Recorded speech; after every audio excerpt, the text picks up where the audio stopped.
Hey Gear Seekers, I'm Nick.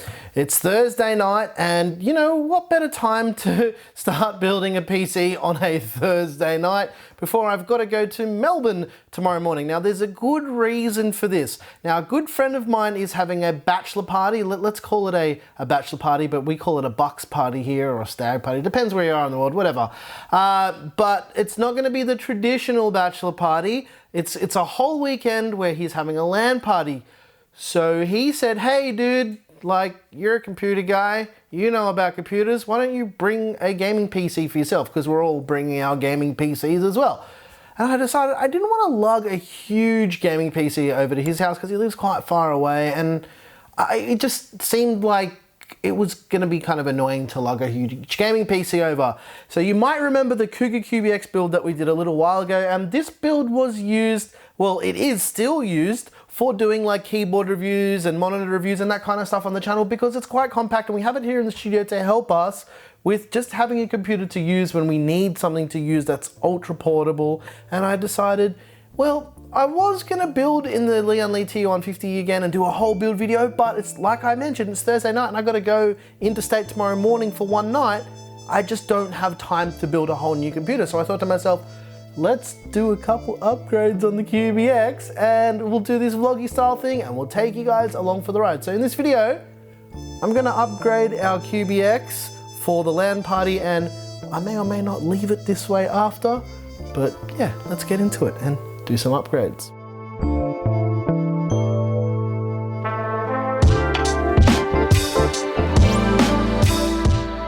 Okay, currently it's got a Ryzen 5 2600 in it, and I've had it in there basically since I built it, and it's rocking the B450i ROG Strix mini ITX board that we used for our PAX 2018 portable PC build, and I quite like the board, so I've been wanting to hold on to it. Now I've already got a 970 Evo on the motherboard, and I think it's like a 256 gig version because I don't need a lot of storage for it, but because it's a LAN party, I'm going to be playing lots of big new titles.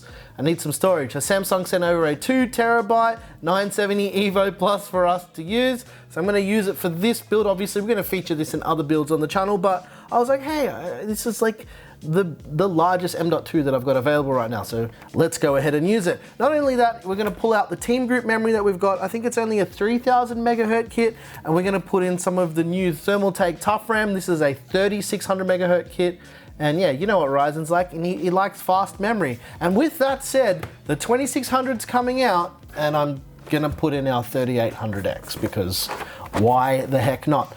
Now for the GPU situation, I had a Radeon 7 in here, which has been really good for all the videos that we've used it for, but I decided, hey, they have a 1440p monitor waiting for me, and it's a 165 Hertz monitor at the LAN party for me. So what I'm gonna do is I'm gonna put in the chunky boy, the RTX 2080 Ti Aorus Extreme. So we're gonna do that. And while I mentioned it, the people who watch the original build video are probably thinking to themselves, well, you had like Noctua fans in there before. Well, I pulled them out because I put them back on the cooler for our test bench, and I'm just gonna put a bunch of these Corsair Maglev fans in there because they're pretty quiet, good CFM, and yeah, they're pretty decent. And not putting in AIO or anything, just using the stock cooler, should be good to go. So let's do an upgrade thing.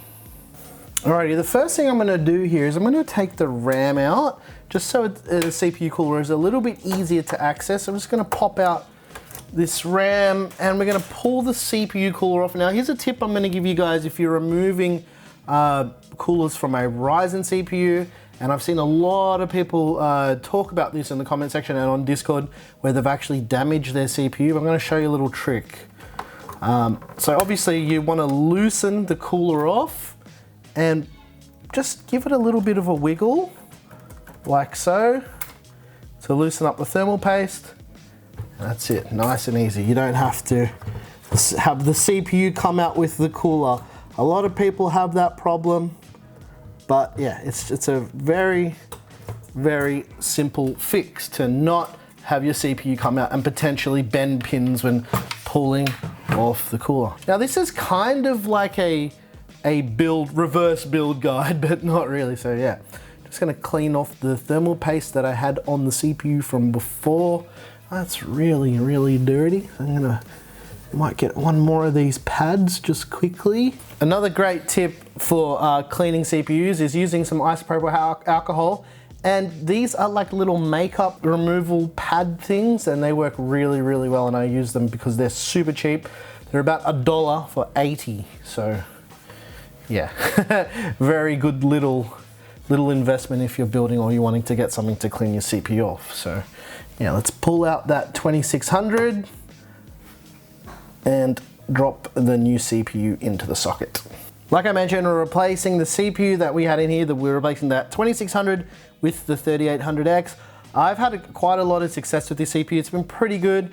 And yeah, so we're gonna use it. It's now these Ryzen chips are pretty straightforward to install. They've got a little arrow on the corner of the chip, which will tell you where to align it with the corner, one of the corners on the socket. I'm not gonna go into detail. There's plenty of other people who've done this, but the trick is with Ryzen 3000 chips, they actually moved the arrow to the other side of the chip. So yeah, so let's just drop that CPU in the socket, like nice and easily, and lock it in. That's it. Okay, one of the other things to mention as well with Ryzen chips is they take about the same amount of thermal paste as an Intel chip. You don't need it to use like a lot of it, just enough to spread across the top of the IHS. So like Intel chips, I do recommend just a generous P dot in the middle. Hopefully there's some thermal paste left in this. A generous P dot, and that should be good to go. And yeah, installing the stock coolers are pretty easy. I'm using the same cooler that I had on the 2600 because it's actually a Wraith Prism, which is the cooler that ships with the 3800X. And you won't be able to see it on this, but the way I recommend doing this is clipping in one side first on an angle, and then dropping it on like so, clipping it onto the edge and pulling the lever up. And that's it. The cooler's installed. Really easy cooler installation. Yeah, I don't mind it. And then obviously you'll want to plug in the fan connector for the PWM for the fan. So we'll just plug that in real quick. Alrighty, now I'm going to put the new RAM in. If you haven't seen how to install RAM before, it's pretty straightforward. It only goes in one way. You'll notice that there's a longer edge and a shorter edge, and there's a divider on the modules themselves that'll actually show you the right way to put it in. And it's pretty straightforward. Pretty straightforward. And you just drop it into the slot. And RAM's always been like this to install. It's never been any different. And I mean, obviously it was with EDO RAM, but that's a whole nother story. But what you want to do is just put some pressure on each edge of the module and it'll click in just like that. Nice and easy. And yeah, you don't push too hard, but just enough until you hear it click. And then obviously you'll want to do that with your other RAM module. And there we go, some upgraded memory. This motherboard has like a heatsink for the M.2 drive just above the PCIe slot. I'm just gonna take off the heatsink. I'm just trying to wrap my head around it so I can still film and do this bit at the same time. This isn't a voiceover, this is me talking live over the footage. And let's see if we can get this out. Okay, I think this M.2 slot possibly requires an additional screw to hold the drive in, but yeah, basically M.2 drives are much the same. They only go in one way, and they've got a little notch on them as well, and they just line up with the other notch and they plug in. All right, let's put the screw in to hold the drive in place and put the heatsink back on. Should be good to go. That's it. We're quite lucky with the Cougar QBX because it actually allows us to install big chonker GPUs like this Aorus Extreme 2080 Ti. It's not a tight fit, it's just a really awkward one. It's just a matter of getting it to line up with the slot, and check this out. It's in. Such a huge GPU in a pretty small ITX case. It's quite good, and it's one of the reasons why I've kept this case is its compatibility with a lot of stuff that it shouldn't be compatible with. For instance, if I was to put in an SFX power supply in here, like we did in the first ever build that we did, I could actually fit a 240mm AIO with both fans, even though it says it only supports a 240 rad with one fan on it. I can get two to fit if you use the right power supply.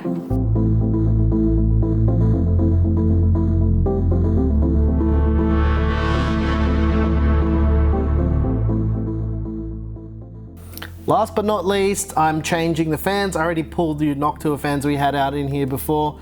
It's got quite an elegant way of mounting the fans in this case. It uses like an AIO screw, like a long screw that you'd traditionally use to mount on a radiator. And you can just go ahead and use those same screws and you just screw it straight into the top panel of the case. And it just makes for a nice and elegant solution for mounting fans. I like that. There's quite a few cases that do stuff like that though, so this isn't something that is isolated with this case, but it is a nice to have feature.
I'm guessing you guys want to know how this little machine performs. So what I'm going to do is, I probably shouldn't do this, but let's check out the benchmarks.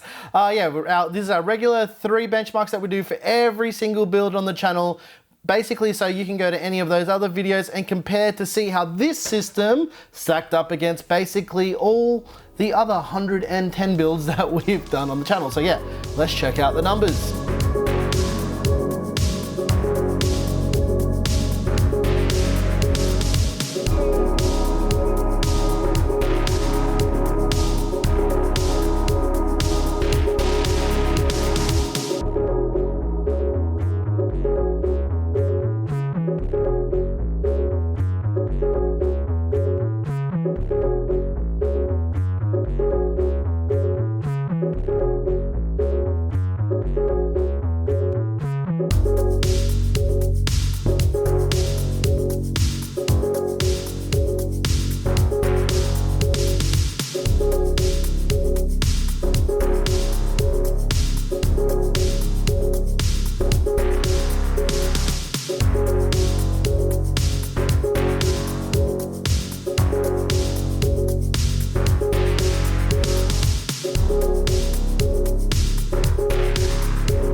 I hope you enjoyed that different style of, let's call it a rebuild video. I wanted to share that with you. I wasn't initially going to film it, but I thought I could use it as an opportunity just to show a few of the basics when it comes to PC building. Now, I know I didn't dive into it, but that was kind of the whole point of it. And besides, this was kind of like a last minute rush thing that I actually just felt like I really did want to share with you guys.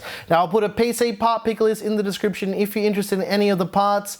I think this case isn't available anymore, given, well, based on what you guys said when we did the build for this PC not too long ago.